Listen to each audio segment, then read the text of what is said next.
Hello friends, welcome to our channel the nature explore.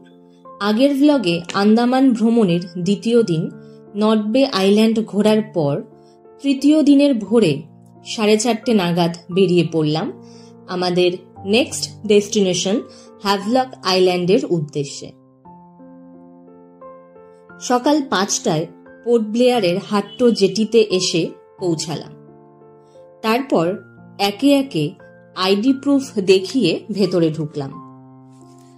আমাদের luggage scan করার পর Nautika ক্রুজের sticker লাগিয়ে দিয়েছিল। তারপর ক্রুজের জন্য খানিকক্ষণ অপেক্ষা করলাম ওয়েটিং রুমে।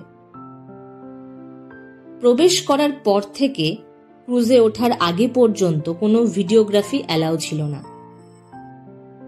নির্দিষ্ট সময়ে ক্রুজ আসার পর লাগেজ কেবিনের ওপরে রেখে দিলাম। আমরা ধীরে ধীরে টিকিট দেখিয়ে ভেতরে প্রবেশ করলাম। এটি সম্পূর্ণ শীততাপ নিয়ন্ত্রিত। আমাদের টিকিট ছিল লাক্সারিতে, তাই ক্রুজের নিচতলায় নামতে হবে। লাক্সারিতে সিট সংখ্যাও খুব বেশি। সকাল 8টায় ক্রুজ ছেড়ে দিল। নটিকা ক্রুজ হ্যাভলক যাওয়ার ক্ষেত্রে অতি সুন্দর জার্নির অভিজ্ঞতাকে বহন করে, যেখানে রয়্যাল এবং লাক্সারি এই দুটি ক্যাটাগরির টিকিট রয়েছে, যাদের মূল্য মাথাপিছু রয়্যালে 1150 টাকা এবং লাক্সারিতে 950 টাকা। ক্রুজের ভাড়া সিজন ওয়াইজ আপ ডাউন করে। টিকিট চাইলে জেটিতে এসে কাটা যায়, তবে তাতে অনেকটা রিস্ক থেকে যায়, যে কারণে অনলাইনে টিকিট কেটে নিয়েছিলাম, যার লিঙ্ক ডেসক্রিপশন বক্সে দেওয়া রইল। এছাড়াও সরকারি যে শিপগুলি আছে তাতে ভাড়া অনেকটাই কম, কিন্তু টিকিটের হ্রাস থাকে অনেক বেশি। রয়্যাল এবং লাক্সারি উভয় ক্ষেত্রেই সিটগুলি যথেষ্ট স্পেসিয়াস, তবে লাক্সারির জানলা থেকে সমুদ্রের জলকে অনেক কাছ থেকে দেখা যায়। যদি কেউ শান্ত ও নিরিবিলি পরিবেশ পছন্দ করেন, তবে তার জন্য রয়্যাল বেস্ট। সমস্ত জার্নিটিতে কোনোভাবেই ক্রুজের বাইরে যাওয়া যাবে না। ভেতরেই রয়েছে টয়লেট, যা যথেষ্ট পরিচ্ছন্ন। হ্যাভলক অর্থাৎ স্বরাজ দ্বীপের দূরত্ব পোর্ট ব্লেয়ার থেকে 70 কিলোমিটার, যা নটিকা ক্রুজে সময় লেগেছে প্রায় 2 ঘন্টার কাছাকাছি। ক্রুজের ভেতরেই রয়েছে মিনারেল ওয়াটার, কোল্ড ড্রিঙ্কস, চা, কফি, ম্যাগি ও ড্রাই ফ্রুটসের ব্যবস্থা, তবে সবকটি ওভার প্রাইস। এগুলি নিতে হলে আলাদা করে পে করতে হবে।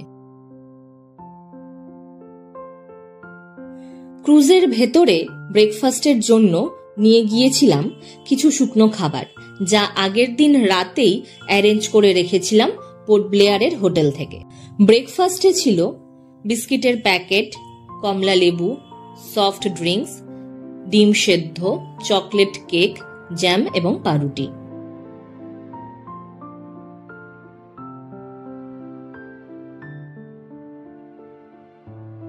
ব্রেকফাস্ট করার পর ক্রুজের ভেতর দিয়ে বাইরের দৃশ্যকে উপভোগ করতে লাগলাম।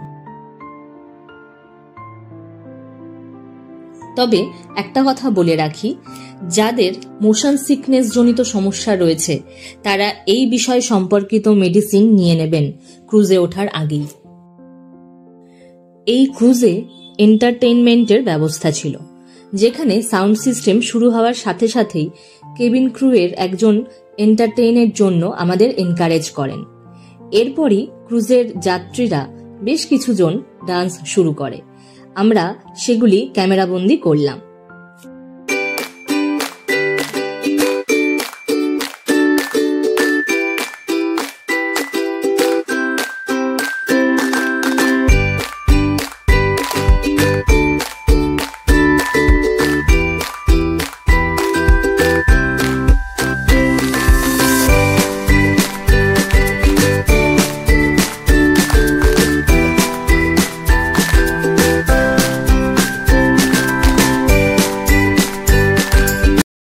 দীর্ঘক্ষণ জানলা দিয়ে সমুদ্রের দিকে তাকিয়ে থাকার পর দেখতে পেলাম হ্যাভলক জেটিকে এবং আমাদের ক্রুজ ধীরে ধীরে হ্যাভলক জেটির কাছাকাছি আসতে লাগলো।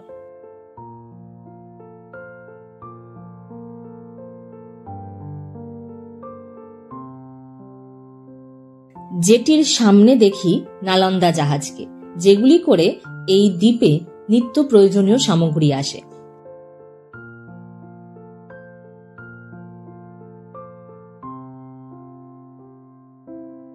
এবার একে একে নামছি জেটিতে। ডেক থেকে লাগেজ কালেক্ট করলাম।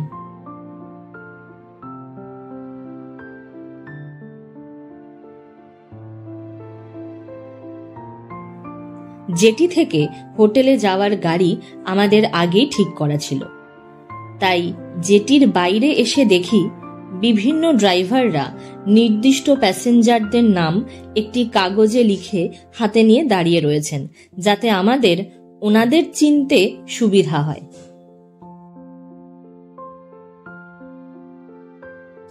হ্যাভলক জেটি থেকে এই রিসর্টটির দূরত্ব গাড়িতে 7 থেকে 8 মিনিট। এর ডিটেলস ডেসক্রিপশন বক্সে দিয়ে দিলাম। আইডি প্রুফ দেখিয়ে নিজেদের রুমে চলে গেলাম।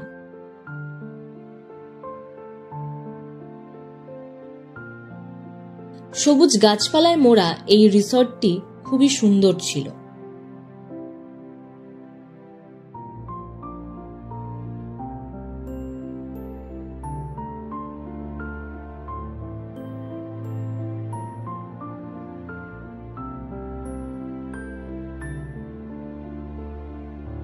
রুমগুলি যথেষ্ট পরিষ্কার পরিচ্ছন্ন।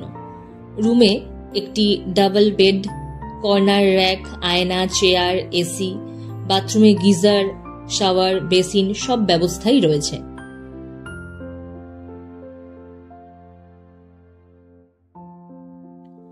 আরো 2টি রুম রয়েছে, যেগুলি মাদুর কাঠি দিয়ে মোড়া।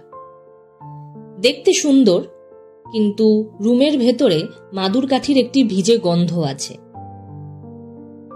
এখানে হোটেলের ভাড়া প্রচুর। সি বিচের কাছাকাছি হোটেলের ভাড়া সিজনে প্রায় 5,000 থেকে 6,000 টাকা। রুমে ঢুকে ফ্রেশ হয়ে বেরিয়ে পড়লাম কালাপাত্থার বিচের উদ্দেশ্যে। এখানে ফোনের নেটওয়ার্ক বিএসএনএল এর ভালো, তারপর এয়ারটেল। জিও এবং আদার্স নেটওয়ার্ক এখানে পাওয়া যাবে না। চলে আসলাম কালাপাত্থার সি বিচে। সমুদ্রের জলের কি অপরূপ রং এখানে, কিন্তু বিচের নাম কেন যে কালাপাত্থার তা জানা নেই। আপনারা যদি কেউ জেনে থাকেন অবশ্যই কমেন্ট বক্সে কমেন্ট করে জানাবেন।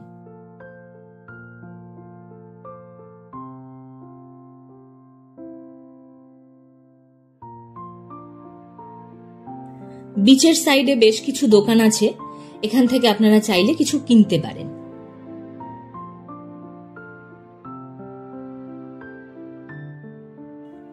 হ্যাভলকে এই জলের উন্মাদনা ছোট বড় সবাইকেই আর ধরে রাখতে পারে না। মা কাকিমারা তো কোমরে গামছা বেঁধে নেমে পড়েছে স্নান করার জন্য। মা যে কোনো সমুদ্রে স্নান করতে খুব ভালোবাসে, তাই এখানে আসা মাত্রই সাথে সাথে নেমে পড়ল সমুদ্রে। এই জিনিসটা বিচের ওপরে পড়েছিল, এটা কি আমি বুঝতে পারিনি। আপনারা কেউ জেনে থাকলে অবশ্যই জানাবেন।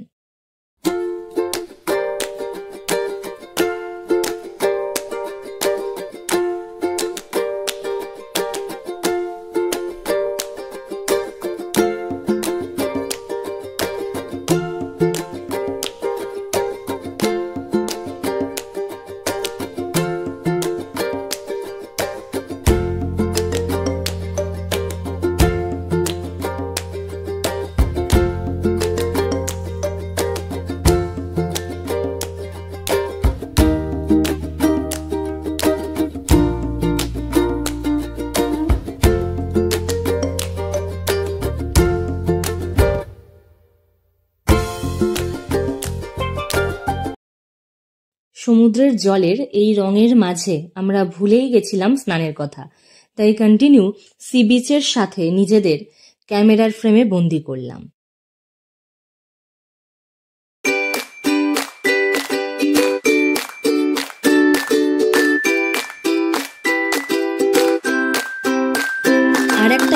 বলে রাখি, যদি ফটোগ্রাফি ভিডিওগ্রাফি করার নেশা থাকে, আন্দামানে আসলে যতই সানস্ক্রিন মাখো না কেন স্কিন পুরো কালো হয়েই যায়, আর তার রেশ 1 মাস বা তারও বেশি পর্যন্ত কিন্তু থাকতে পারে।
তারপর হোটেলে ফিরে লাঞ্চ করে নিলাম। মেনুতে ছিল ভাত, ডাল, আলু ভাজা, আলু পটল তরকারি, মাছ, স্যালাড। এই হোটেলের দুপুরের খাবারের কোয়ালিটি ছিল অ্যাভারেজ। এই রান্নাটা ওনারা প্রায় 2 থেকে 3 ঘন্টার মধ্যে করেছিলেন, সমস্তটা অ্যারেঞ্জ করে। তার জন্য হয়তো এরকম হয়েছিল। আগে থেকে বলা না থাকলে প্রায় 28-30 জনের রান্না ওরকম জায়গায় অত অল্প সময়ে অ্যারেঞ্জ করে করাটাও খুব চ্যালেঞ্জিং। বিকেলে ঘুম থেকে উঠে চলে গেলাম সি বিচের পাড়ে। হোটেল থেকে মাত্র 4-5 মিনিটের মধ্যে শর্টকাটে হাঁটা পথ। সেখানে দেখলাম সূর্যাস্তের দৃশ্য।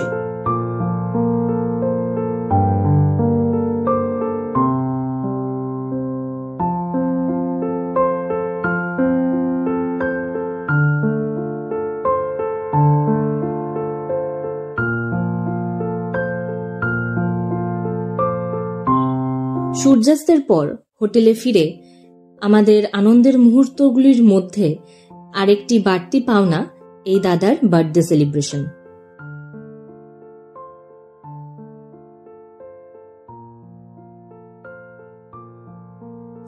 আমরা যে রিসর্টে ছিলাম তার উভয় দিকেই পরপর রয়েছে বেশ কয়েকটি রেস্টুরেন্ট, যেখানে সি ফুডের ব্যবস্থাও রয়েছে। আর সমুদ্র স্নান করার পর যদি মনে হয় শারীরিক ও মানসিক রিল্যাক্সেশনের প্রয়োজন আছে, তাহলে নিয়ে নিতে পারেন আয়ুর্বেদিক স্পা।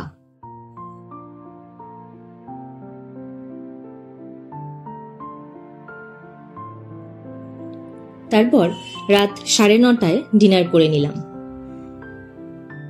তখন মেনুতে ছিল ভাত অথবা রুটি, ডাল, ভেন্ডি আলু ভাজা, বাঁধাকপির তরকারি, ডিমের কারি, আচার, স্যালাড। রাতের খাবারের কোয়ালিটি কিন্তু খুব ভালো ছিল, বিশেষ করে বাঁধাকপির তরকারিটা দুর্দান্ত ছিল। আর খুব সত্যি কথা বলতে এটা আমার ব্যক্তিগত মতামত, যেখানেই ঘুরতে যাই না কেন ঘোরাটাই ফার্স্ট প্রায়োরিটি হওয়া উচিত। সেখানে কোনো কম্প্রোমাইজ করা যাবে না। আর থাকার জন্য একটা উপযুক্ত রিসর্টের রুম আর পেট ভরার মতন খাবার পেলেই আমি সন্তুষ্ট।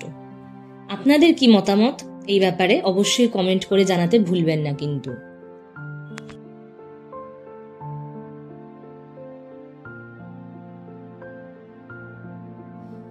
হ্যাভলকের প্রথম দিনের ভিডিও এখানেই শেষ করলাম। দেখা হচ্ছে নেক্সট ভ্লগে। নেক্সট ভ্লগে আছে স্কুবা ডাইভিং। সেই ভ্লগটি কিন্তু আরো ইন্টারেস্টিং হতে চলেছে।